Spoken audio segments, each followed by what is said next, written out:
Bienvenue à la série de présentations sur les stratégies Internet efficaces pour votre Église. Durant cette présentation, je vais vous présenter 5 des 10 raisons d'adopter les stratégies numériques dans votre Église. Cette partie couvre la programmation de vos activités. Après avoir suivi cette présentation, vous prendrez connaissance de la première partie des 10 raisons pour adopter les stratégies numériques. Ainsi, nous allons aborder la raison 1, qui est l'évangélisation en ligne. La raison 2, la rétention des visiteurs. Raison 3, rétention des membres. Raison 4, la prière. Et raison 5, encadrement de l'Église. La première raison de considérer les technologies numériques est l'évangélisation en ligne. Ainsi, nous pouvons considérer les points suivants. La diffusion de l'évangile à toutes les nations par diverses technologies. Par exemple, en utilisant les téléphones intelligents, tablettes, laptops, Internet, réseaux sociaux, etc. Matthieu 28, verset 19 nous dit « Allez, faites de toutes les nations des disciples ». Les technologies numériques permettent de transmettre des messages d'espoir aux églises, surtout à ceux qui ne connaissent pas Jésus ou qui sont déboussolés, qui ont besoin d'orientation, qui ont besoin de support de la part de Jésus. Faire connaître la Bible en ligne. Ainsi, il est possible d'organiser et d'animer beaucoup d'activités, des quiz, des concours, des jeux bibliques, pour faire connaître la Bible aux enfants, aux jeunes et aux adultes. Annoncer le réconfort du salut de Jésus aux recoins les plus reculés du monde via le canal numérique. Nous vivons dans un monde déboussolé qui a besoin de réconfort et d'espoir. Ainsi, les technologies numériques peuvent apporter cette vision qui consiste à aider les gens à suivre Jésus, l'adorer et se confier en lui. La technologie permet ainsi de contribuer à la proclamation de son retour de façon plus élargie. Diffusion des formations sous plusieurs formats numériques.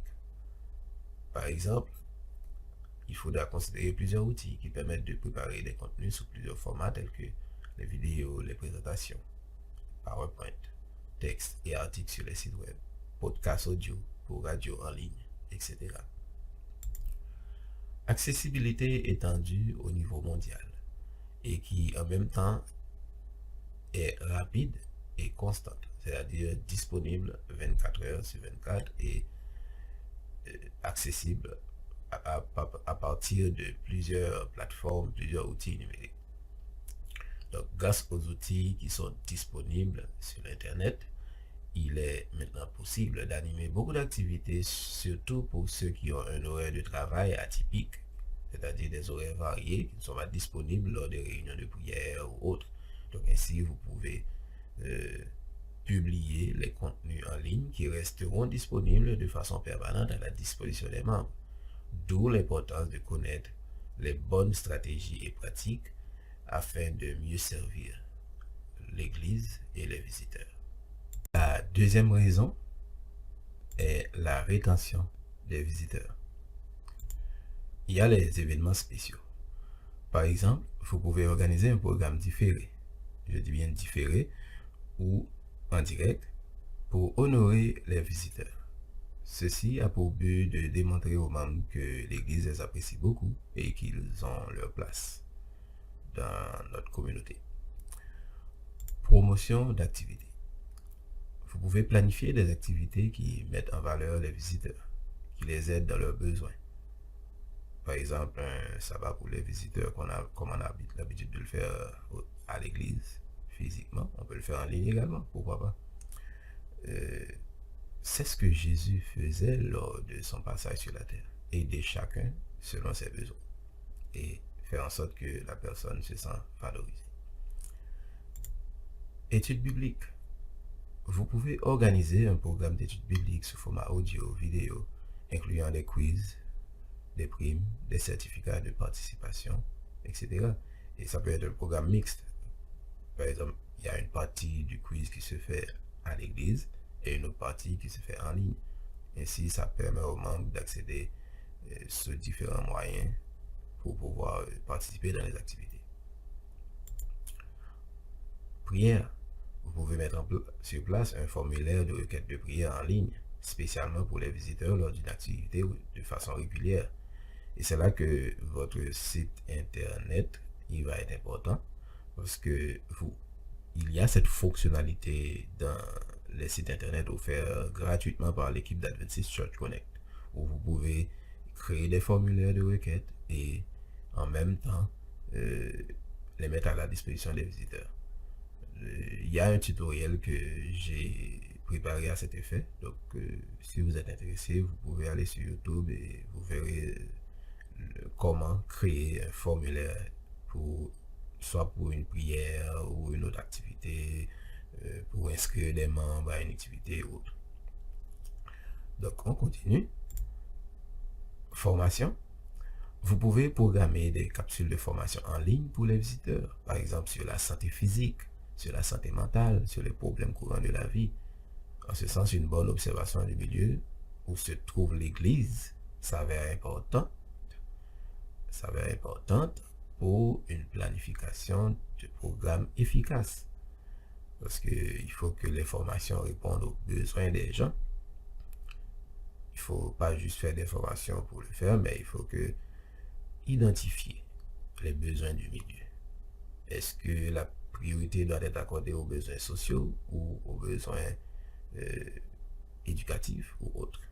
Donc, identifier les besoins, puis planifier des programmes, des activités en ligne. Et l'avantage, c'est que vous pouvez laisser ces activités qui vont être disponibles 24/24 à toutes les personnes. Donc, ceci va non seulement assurer la rétention des visiteurs, mais également ça va augmenter la notoriété de votre église.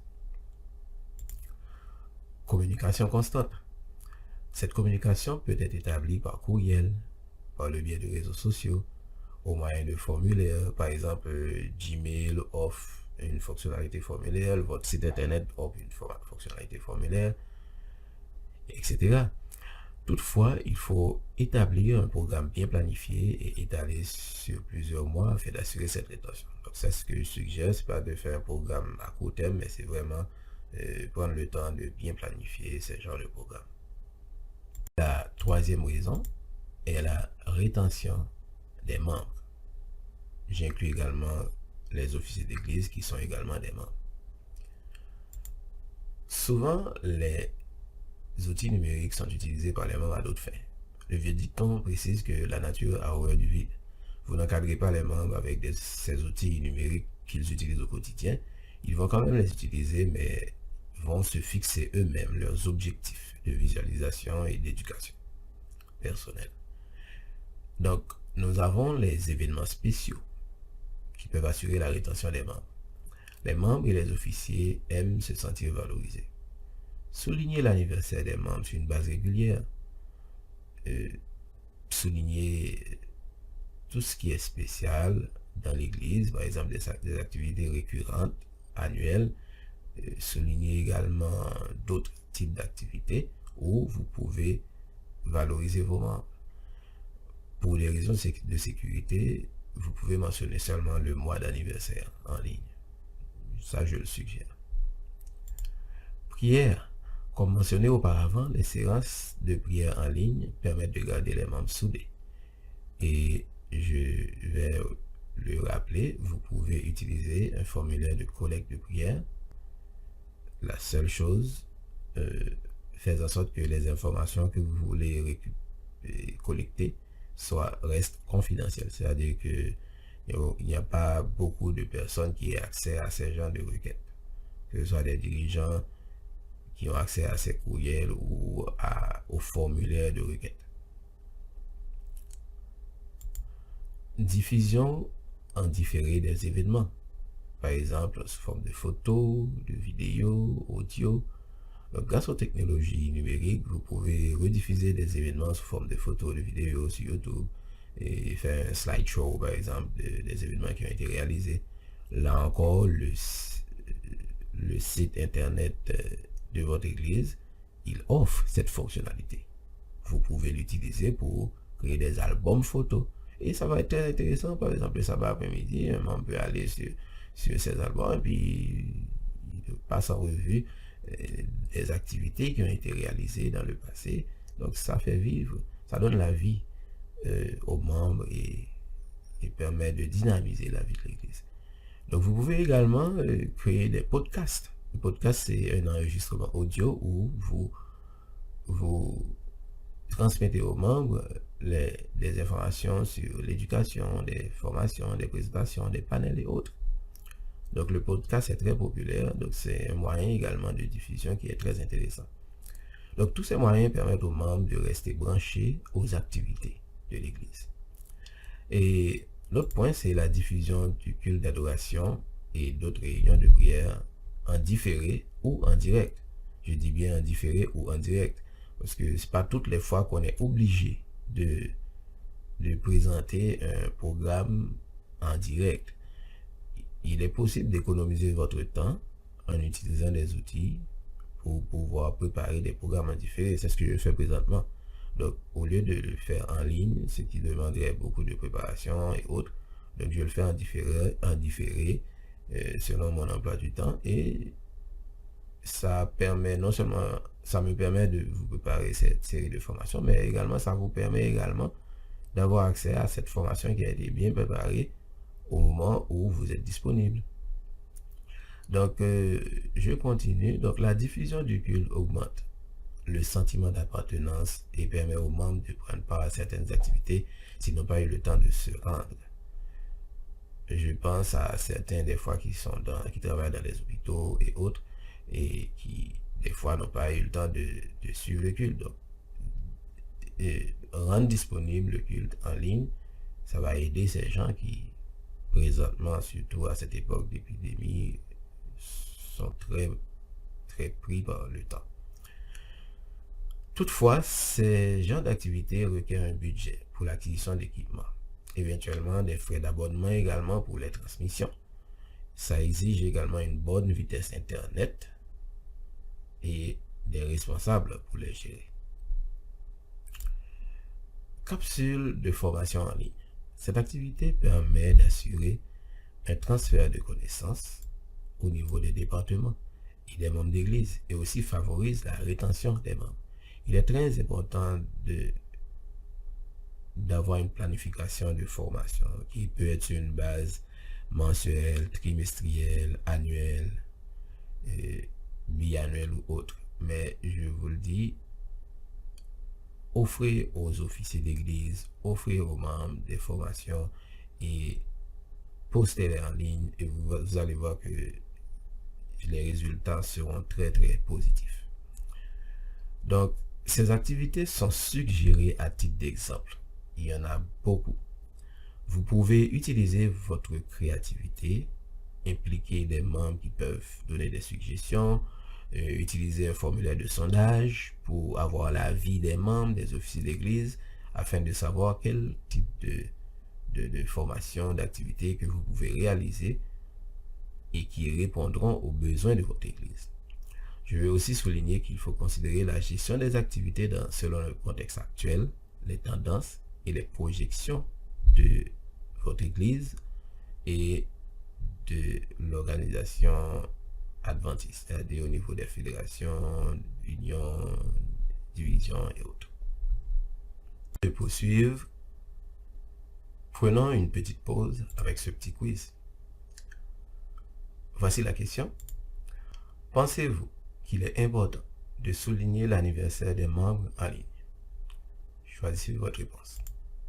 Peut-être, oui, non. Je vous donne 5 secondes.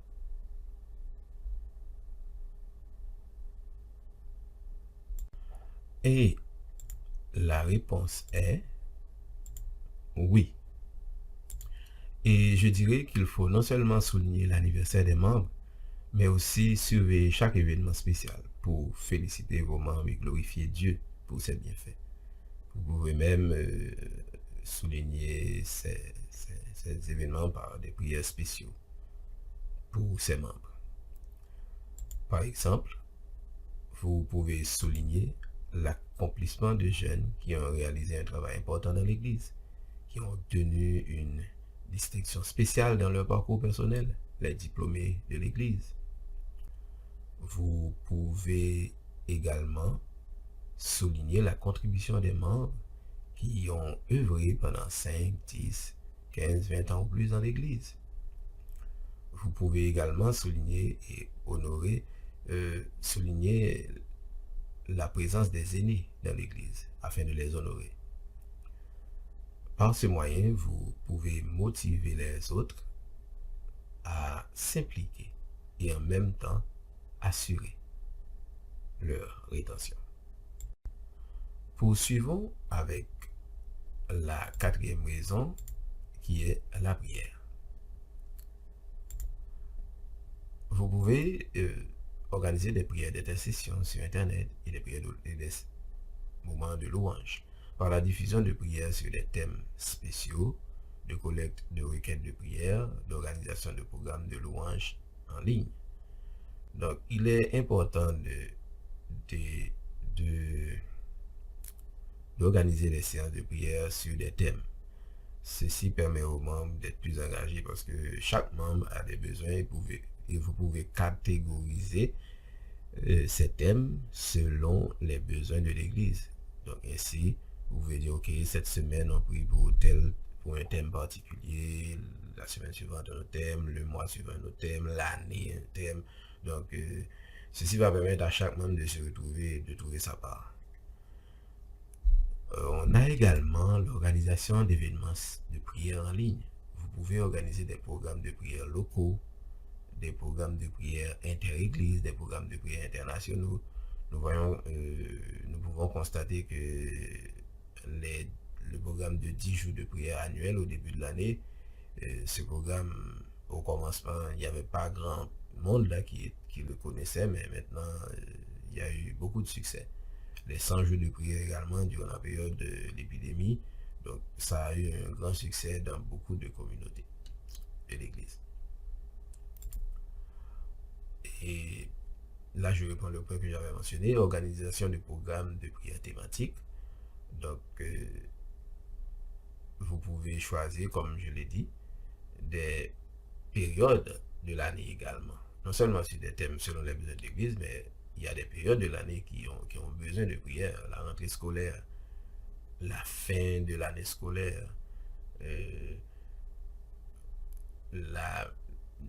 certaines périodes importantes durant l'année, l'été. Vous pouvez identifier plein de moments. Par exemple, avant une croisade évangélique, avant les réunions de quinquennat de la conférence générale ou de la division et autres. Donc, tous ces moments peuvent être ciblés pour des programmes de prière thématiques. Culture de la prière constante. Vous pouvez organiser des programmes de formation et de sensibilisation sur la prière afin de développer une culture de prière à la maison, dans l'église et en ligne. Il est bon d'organiser les prières en ligne, mais il faut également former les membres de façon à ce qu'ils aient la culture de la prière afin de rester connectés à Dieu, non seulement en ligne, mais également personnellement avec leurs enfants, avec les jeunes, surtout les jeunes de notre société actuelle où il y a beaucoup de distractions qui souvent éloignent de ce moment spécial qu'on a besoin avec Dieu. Et enfin, le raffermissement fraternel. La prière réunit les membres et les raffermit. Ainsi, ils seront en mesure de se soutenir mutuellement avec la grâce de Dieu. Et maintenant, nous abordons la cinquième raison qui est l'encadrement de l'Église. Ainsi, il est possible de renforcer la vie spirituelle des membres. Les outils et canaux numériques permettent d'augmenter le niveau de service offert par les départements aux membres. Et afin de pouvoir offrir ces services, il faut que les officiers qui sont les leaders de ces départements soient formés afin de connaître comment utiliser les canaux numériques pour offrir des services à l'Église. Et c'est là que la délégation de tâches entre pasteurs, anciens et officiers d'Église devient importante. Il ne faut pas que quelqu'un se mette toutes les tâches sur le dos, mais ce serait bon que vous programmez des séances de formation afin de pouvoir déléguer vos tâches, et ceci va vous alléger et chacun sera allégé. Et en même temps, non seulement chacun sera allégé, mais vous allez également produire une dynamique de collaboration et de relève également. Parce que en déléguant, en formant les autres, mais vous allez assurer la relève. C'est sûr qu'au début, ce ne sera pas facile. Mais je dois dire que par la suite, vous allez voir que en encadrant les membres, en encadrant les officiers d'église, pour renforcer la vie spirituelle et autres, vous allez avoir de grands résultats. L'éducation des jeunes. Il est possible de publier en ligne des programmes de formation pour éduquer et encadrer les jeunes qui utilisent beaucoup la technologie. Ce groupe représente la relève de l'Église. Toutefois, il est important de l'encadrer parce que des fois, il est encadré à un niveau limité. Encadrement des familles. Les outils numériques constituent également un moyen efficace pour aider les familles à faire face aux défis de ce siècle et à mieux encadrer leurs enfants et leurs jeunes dans leur parcours. Ainsi, produire des capsules de formation pour les familles s'avère efficace et important pour la vie de l'Église, la survie de l'Église. Stratégie de la vie.